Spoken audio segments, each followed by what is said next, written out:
Telugu digital media network లో political కేటగిరీలో #1 కేవలం 72 గంటల్లో 1,50,00,000 వ్యూస్ పైగా పాపులర్ టీవీ నెట్వర్క్. సోషల్ మీడియాలో అనేక వార్తలు వస్తుంటాయి.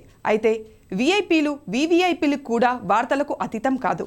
స్వయాన తెలంగాణ గవర్నర్ తమిళిసై సౌందరరాజన్ రాజీనామా చేయబోతున్నారని, వచ్చే లోక్సభ ఎన్నికల్లో పోటీ చేసేందుకు ఉవ్విళ్లూరుతున్నారని, ప్రస్తుతం ఉన్న గవర్నర్ పదవిని వదులుకోవాలని భావిస్తున్నట్లు వార్తలు వస్తున్నాయి.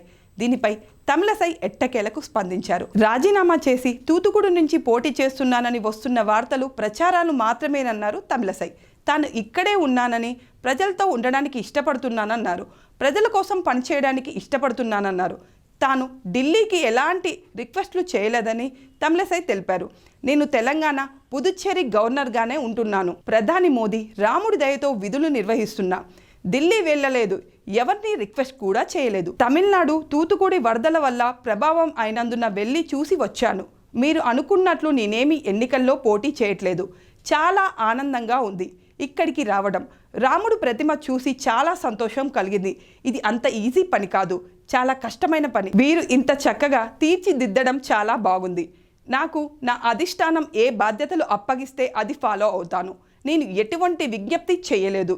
ఎంపీగా పోటీ చేస్తానని తూతుకుడిలో వేరే ఒక ప్రోగ్రాంలో పాల్గొనడానికి వెళ్ళాను. మళ్ళీ రాజకీయాలకు అంటే నేను ఎప్పుడు ప్రజలతోనే ఉండాలి అనుకుంటాను అని తమిళసై పేర్కొన్నారు. గతంలో ఆమె ఢిల్లీ వెళ్లి కేంద్రంలో పెద్దలను కలిసేందుకు ఆమె సిద్ధమవుతున్నారు.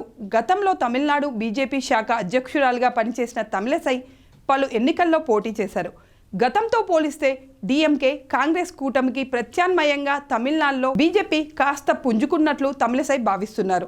అందుకే ఈసారి పోటీకి ఏర్పాట్లు చేసుకుంటున్నారనే వార్తలు హల్చల్ చేశాయి. తమిళసై స్థానంలో తెలంగాణ గవర్నర్గా ఓ రిటైర్డ్ ఐపీఎస్ అధికారిని నియమించనున్నారని వార్తలు వచ్చాయి. దీనిపై తమిళసై స్పందించడంతో ఆ వార్తలకు ఫుల్ స్టాప్ పడుతుందో లేదో చూడాలి.